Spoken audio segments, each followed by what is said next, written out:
राजा सूरत ने जीते जी हमारा अंतिम संस्कार कर दिया।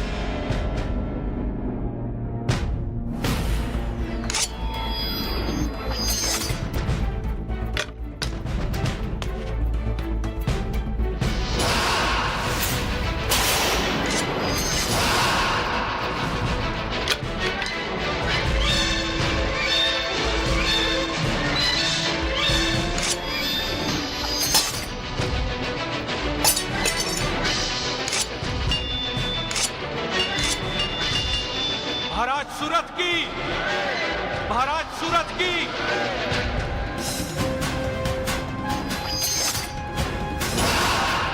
महाराज सूरत की, महाराज सूरत की।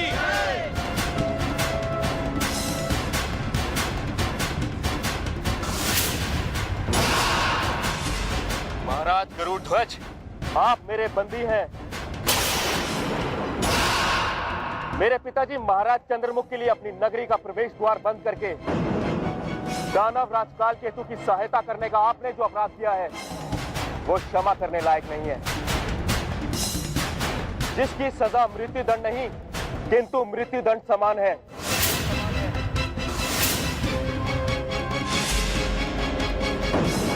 क्यों?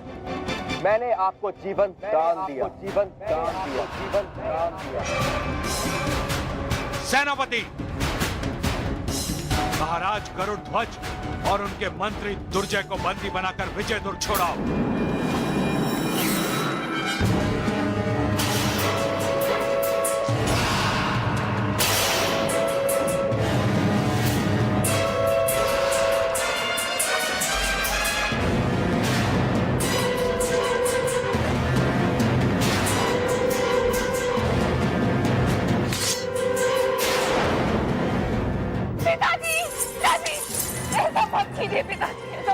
नहीं पुत्री, इतना घोर अपमान मैं सहन नहीं कर सकता। मेरी ही प्रजा के सामने इस जीवन से तो मृत्यु हुई अच्छी है। नहीं पिताजी, ऐसा मत कीजिए पिताजी, ऐसा मत कीजिए। राजा सूरत ने सत्य ही कहा। मुझे दिया गया जीवन दान मेरे लिए मृत्यु दंड के समान है। मैं अपना जीवन समाप्त कर दूंगा। नहीं पिताजी, नहीं, ऐसा मत कीजिए पिताजी। हट जाओ, हट जाओ। जो शीश घृणा और अपराध के लिए झुक गया है उसे धड़ से समाप्त कर देना ही उचित है। हट जाओ। नहीं महाराज, ये क्या कर रहे हैं आप? छोड़ दो। छोड़ दीजिए इसे। नहीं महाराज, पिताजी मत कीजिए पिताजी, आपको माँ दुर्गा की शपथ है, आपको माँ दुर्गा की, आपको माँ दुर्गा की, आपको माँ दुर्गा की।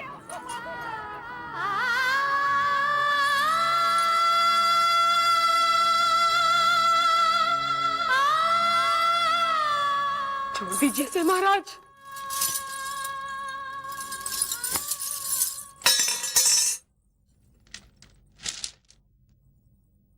हट जाओ।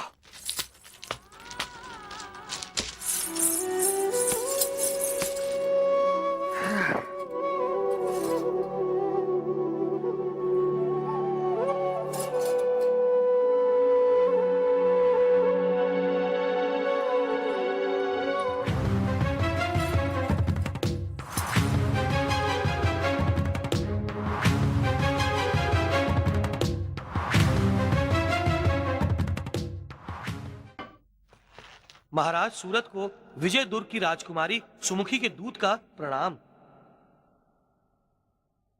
आपके लिए राजकुमारी जी ने यह पत्र और मंजूषा भेजा है।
मैं आपकी अंगूठी और कंगन लौटा रही हूँ।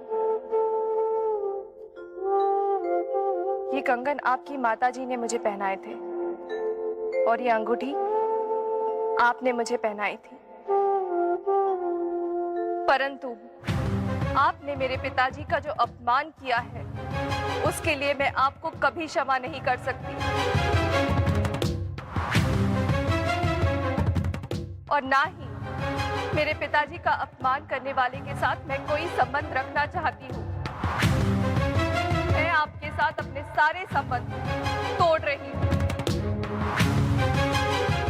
और यदि माँ दुर्गा पर मेरा विश्वास सच्चा है, तो वो आपको उचित दंड देकर न्याय अवश्य करेगी।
आपके साथ अपने सारे संबंध तोड़ रही हूं।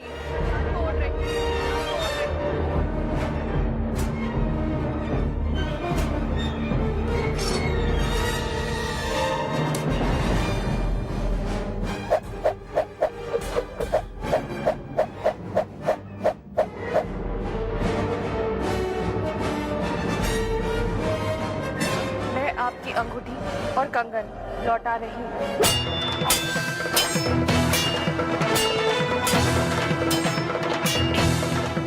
मैं आपके साथ अपने सारे संबंध तोड़ रही हूँ।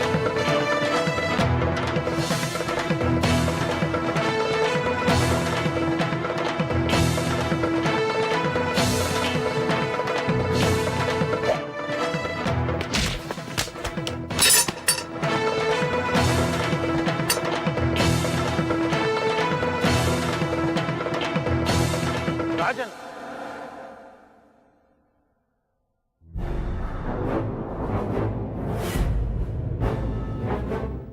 गुरुदेव, इस समय मेरी असमर्थता, मेरी विवशता मेरी शत्रु बनी हुई है।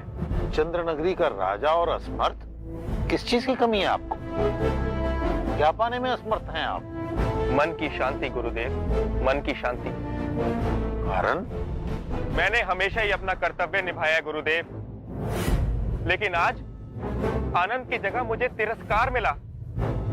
आप ही मुझे बताइए गुरुदेव, ऐसा कर्तव्य किस काम का जो अपनों को शत्रु बना दे? सुमुखी ने मुझसे सारे रिश्ते तोड़ दिए।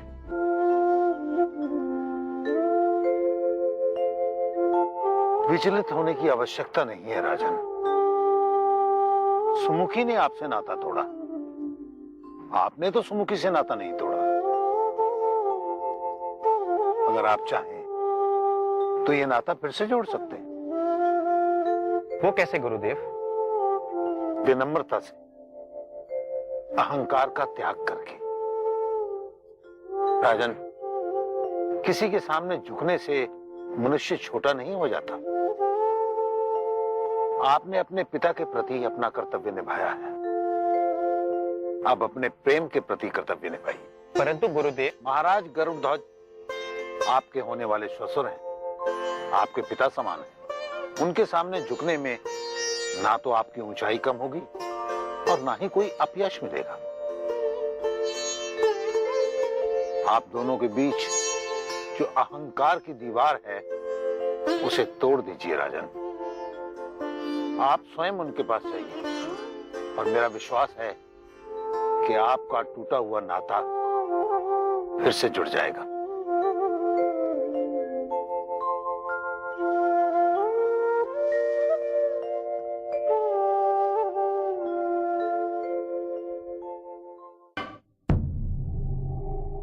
आज तक कोई कालकेतु की असली शक्ति से बच नहीं पाया, परंतु वो बुढ़िया अब अगर वो मेरे सामने आए तो मैं उसे छोड़ूंगा नहीं। बोला नरेश, ठंड बढ़ रही है, आप कहें तो जंगल से लकड़ी मंगवा लो।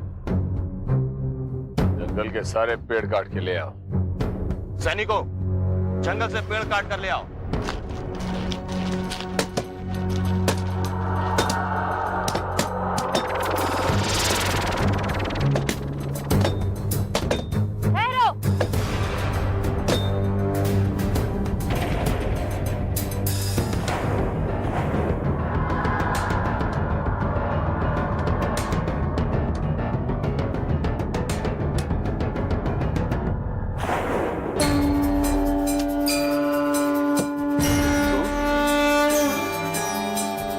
बुढ़िया, यहाँ भी आ गई?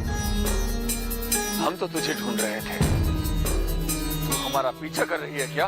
अरे जब प्रकृति को कुछ दे नहीं सकते तो प्रकृति से छीनते क्यों हो? प्रकृति तो तुम्हें सब कुछ देती है ना,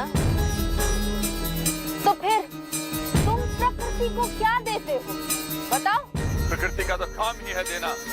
जल, वायु, अग्नि सब कुछ देती है वो हमें, क्योंकि उसने सबको पैदा किया है। ये उसका धर्म है। अच्छा, तो तुम्हारा धर्म क्या है? अरे अगर कुछ दे नहीं सकते तो कृतज्ञ तो रहो। तुम दानवों में कृतज्ञता का भाव नहीं। जब बुढ़िया, सैनिकों, पेड़ काटो।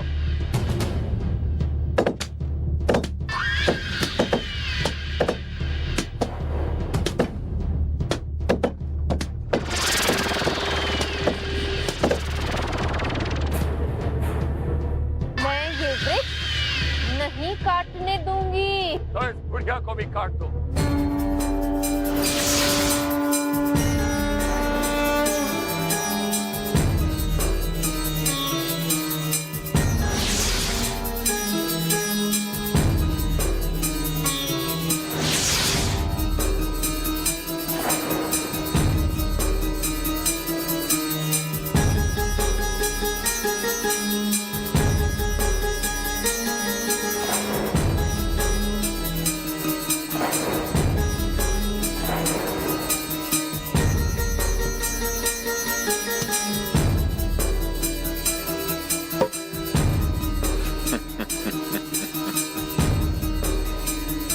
बुढ़िया, मैं जानता हूं तुम मायावी हो, तो अब कालकेतु की माया का तुम थोड़ा स्वाद तो चखो।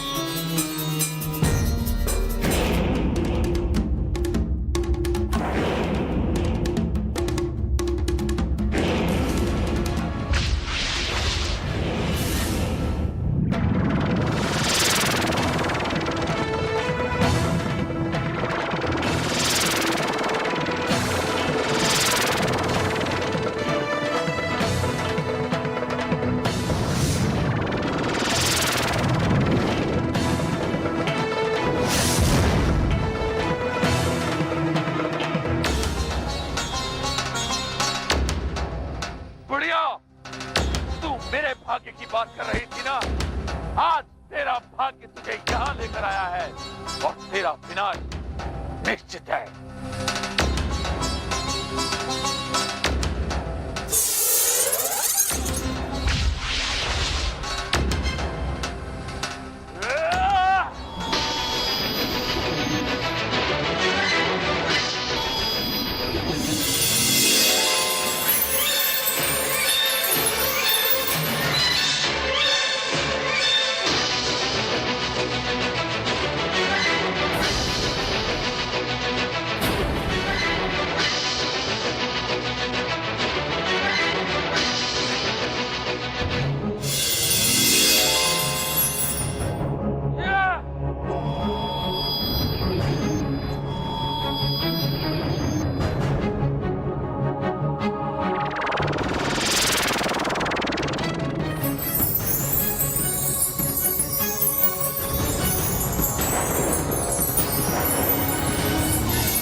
मैं तुझे नहीं छोड़ूंगा।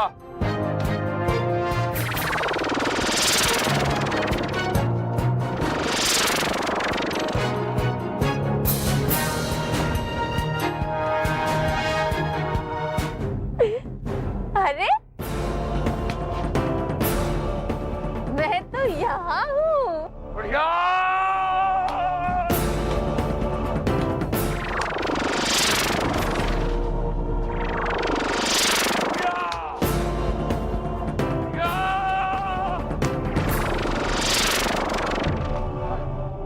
कहाँ गई बुढ़िया? कहाँ गई वज्रमुष्टि? ऐसी कौन सी शक्ति है इस बुढ़िया में जिसका सामना मेरी मायावी शक्ति भी नहीं कर पा रही? वज्रमुष्टि, हमें इसके बारे में पता करना है। वज्रमुष्टि,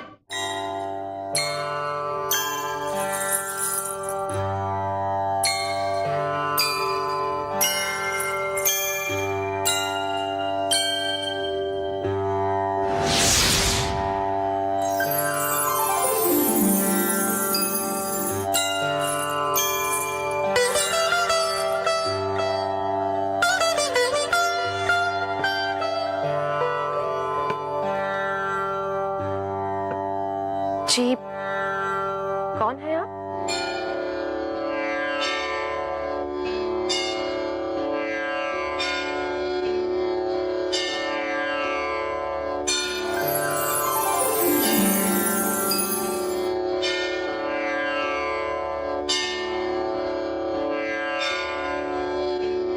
ये लीजिए राजन।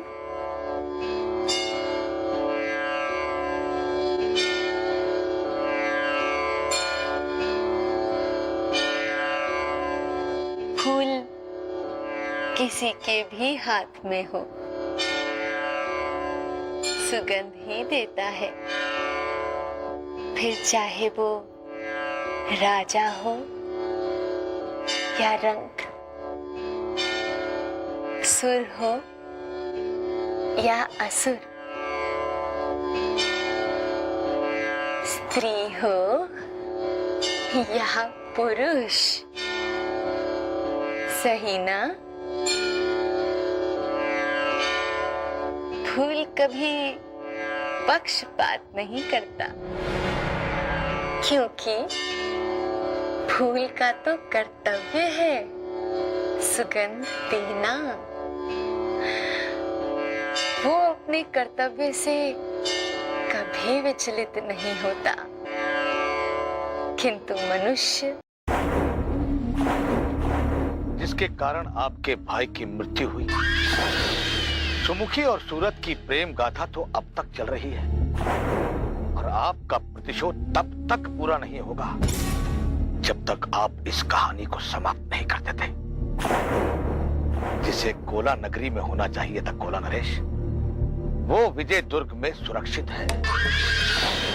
आपका प्रतिशोध तभी पूरा होगा कोला नरेश जब आप सुमुखी को कोला नगरी की रानी बनाएंगे।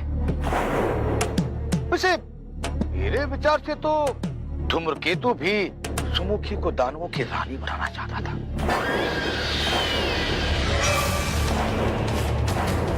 जब आप सुमुखी को लिए बिना कोला नगरी लौटेंगे कोला नरेश, तो क्या आपके भाई की आत्मा आपसे जवाब नहीं मांगेगी?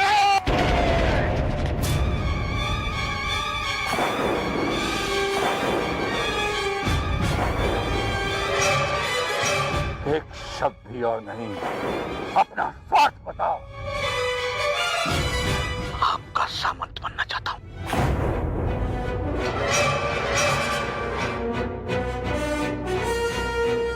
अपनी महत्वाकांक्षा बोलो। विजय दुर्ग का राज सिंहासन।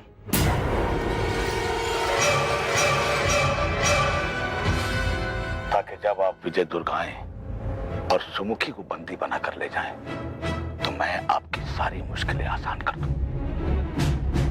हम विजय दुर्ग आएंगे, हम सुमुखी को लेने विजय दुर्ग अवश्य आएंगे।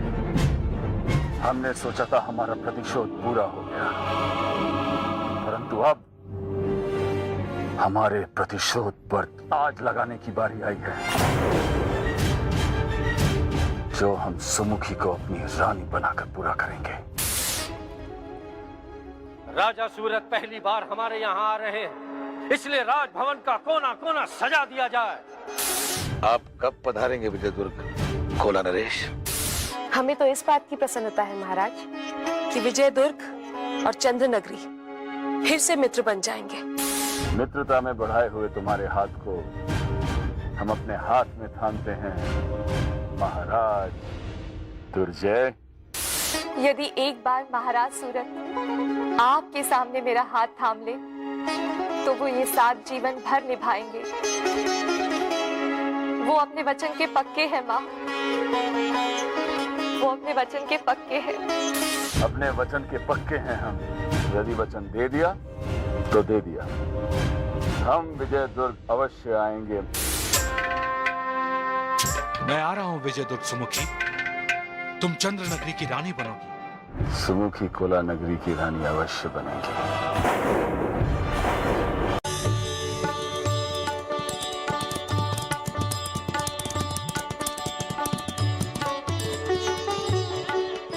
महाराज गरुड़ ध्वज को महाराज सूरत की दूत का प्रणाम।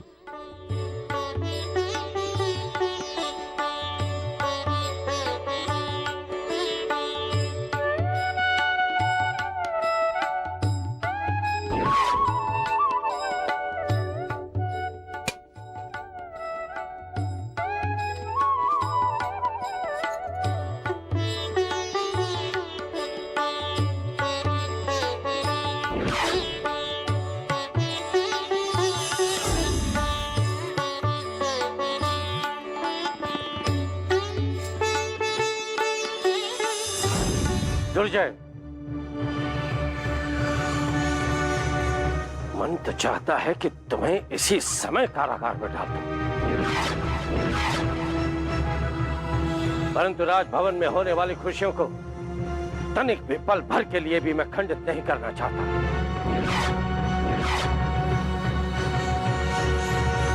चंद्रनगरी से राजा सूरत पधार रहे हैं। जाओ और उनके आने की तैयारियां करो। जाओ यहां से।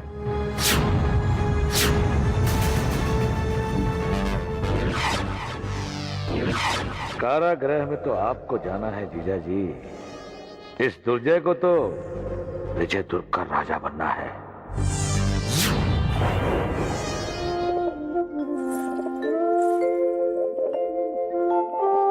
सुमुखी,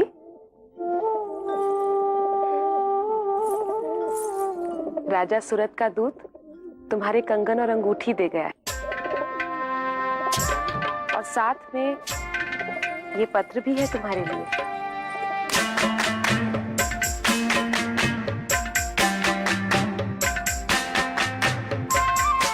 देख क्या रही हो पुत्री? पढ़कर सुनाओ। कदाचित शर्मा रही है हमसे। चलिए महाराज, हम चलते हैं। चलिए। हाँ, मैं पढ़ूंगी। प्रिय सुमुखी, मैं जानता हूँ आप मुझसे क्रोधित हैं। मैं महाराज गरुड़ध्वज के निमंत्रण पर विजयदुर्ग के राजभवन में आ रहा हूँ।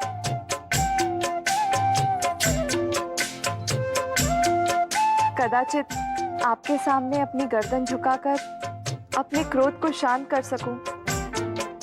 मेरी मनोकामना है कि जब मैं नजरें उठाकर आपको देखूं, तो आप मेरी प्रेम की दी हुई निशानी, वो अंगूठी और मेरी स्वर्गीय माता जी की दी हुई भेंट, वो कंगन अपने हाथों में पहने हुए हो।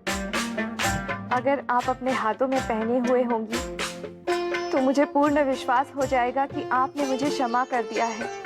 उसके पश्चात आप मुझे जो भी दंड देगी मुझे स्वीकार होगा। आपका सूरज।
महारानी, बारात आ गई है।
महाराज,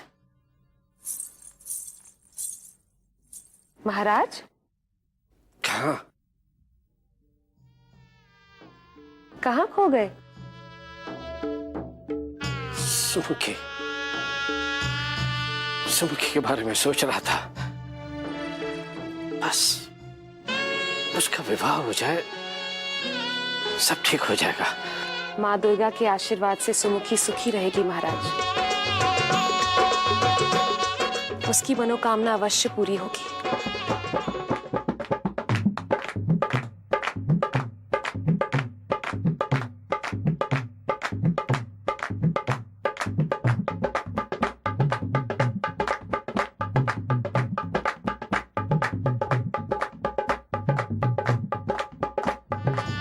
पता नहीं क्यों कभी कभी मन बहुत बेचैन हो जाता है और क्या महाराज? और भिन्न भिन्न प्रकार के शंकाएं उठने लगती है। उस संकट मोचनी माँ दुर्गा पर विश्वास तो रखिए। वो अपने भक्तों का सदा हित सोचती है। देखिए उधर सुमुखी कितनी प्रसन्न है।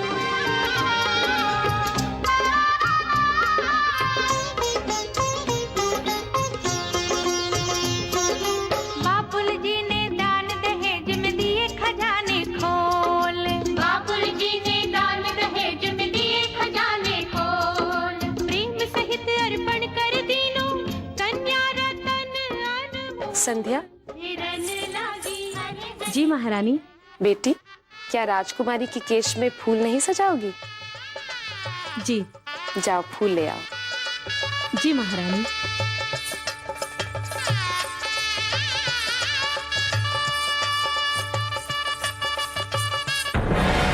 दूर है।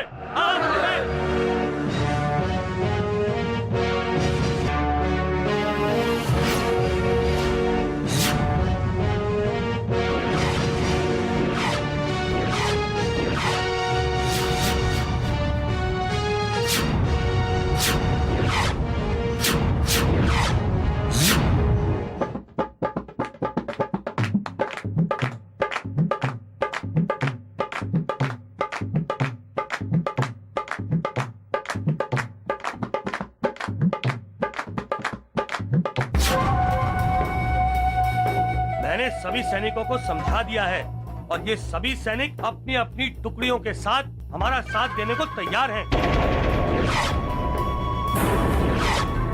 हम सब आपके साथ हैं महाराज दुर्जय।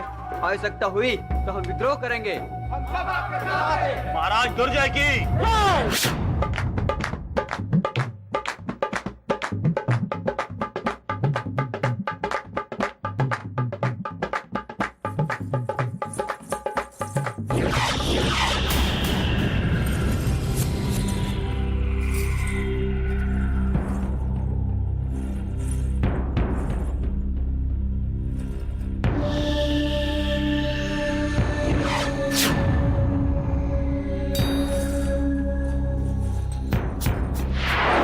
मैं आप सभी लोगों को दानवराज काल केतु के सेना प्रमुख वज्र मुष्टि से मिलाने लाया। दानवराज काल केतु के सेना प्रमुख वज्र मुष्टि का प्रणाम आप सबको स्वीकार हो। विजय दुर्ग नगरी के बनने वाले नए महाराज दुर्जय को कोला नरेश काल केतु का पूरा समर्थन प्राप्त है और कोला नरेश काल केतु स्वयं इन्हें सिंहासन पर बैठाने के लिए आ रहे हैं। परंतु इससे पहले आप सबको महाराज गरुड़ध्वज और महारानी को बंदी बनाना होगा।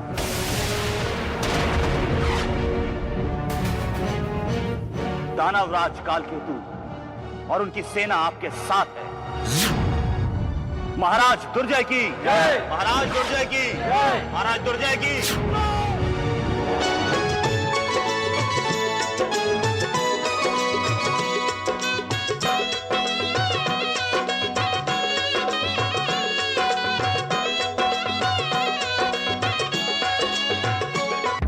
यदि हमें आप लोगों का सहयोग प्राप्त है तो हमें पूर्णतः विश्वास है कि हम ही विजय दुर्ग नगरी के नए राजा हैं। और इसी खुशी में हम अपने साथियों को सोने की मुद्राएं भेंट करना चाहते हैं और करते रहेंगे। महाराज दुर्जय की, महाराज दुर्जय की, महाराज दुर्जय की।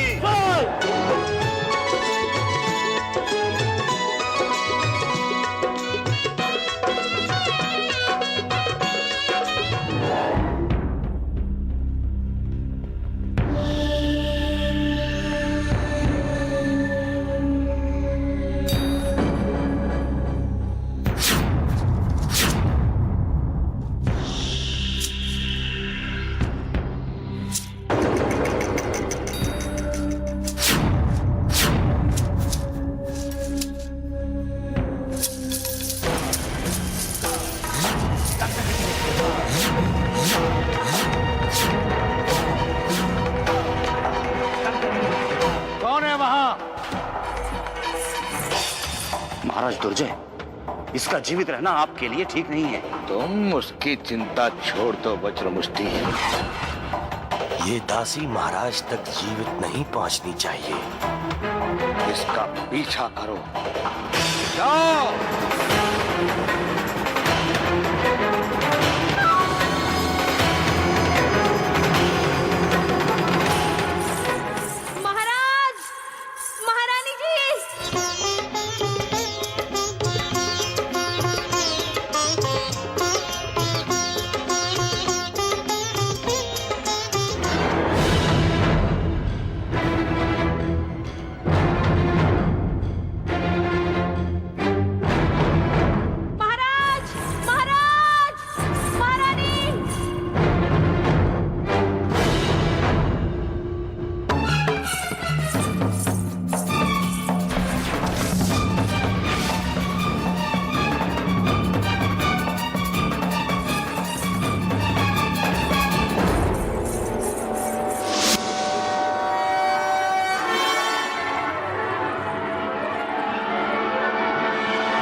महाराज, मृत्यु तुम्हारी निश्चित है क्योंकि अब तुम्हारा बचना संभव है। महाराज!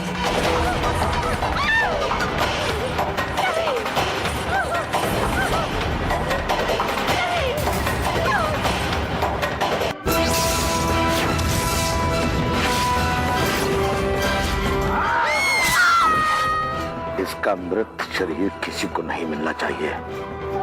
करने लगा तुझे? देवियों, लालसा में मनुष्य इस तरह अंधा हो जाता है कि उसे अच्छे और बुरे कर्मों की पहचान ही नहीं रहती। वो करना कुछ और चाहता है और उसे पाने के लिए कर्म कुछ और करता है, जिसका उसे ज्ञान नहीं होता, क्योंकि उसकी आंखों पर लालच का पर्दा पड़ा हुआ है। लेकिन वो अपना भला सोचने के लिए कितने बुरे काम करता है। उसे राज सिंहासन चाहिए, इसीलिए वो कितने बुरे कर्म करता है। और राज सिंहासन पर बैठने के बाद भी वो चिंतित रहता है, बेचैन रहता है, भयभीत रहता है। भयभीत इसलिए कि कहीं उसके साथ कोई विश्वासघात न कर ले, बेचैन इसलिए क्योंकि उसे जो सुख प्राप्त हुआ है वो दूसरों को दुख देकर प्राप्त हुआ है, चिंतित इसलिए कि जो सुख उसे प्राप्त हुआ है क्या वो सदैव रहेगा? नहीं रहेगा।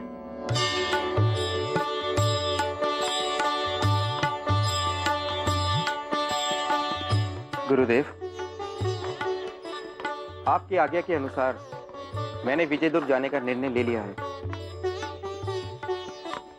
महाराज, उचित निर्णय का परिणाम भी उचित ही होता है। आप अपने प्रेम पर पूरा विश्वास रखिए। आप जो भी कार्य करने जा रहे हैं उसकी सफलता के लिए मैं प्रार्थना करूंगा। मुझे आशीर्वाद दीजिए। शीघ्र लौटिए। और हाँ, अपने साथ कुछ विश्वसनीय सैनिक ले जाना मत भूलिए। सैनिक? सैनिक किस लिए गुरुदेव? मैं कोई युद्ध करने नहीं जा रहा हूं। मैं तो अपने प्यार को पाने जा रहा हूं, वो प्यार जिसे मैं पहले ही जीत चुका हूं।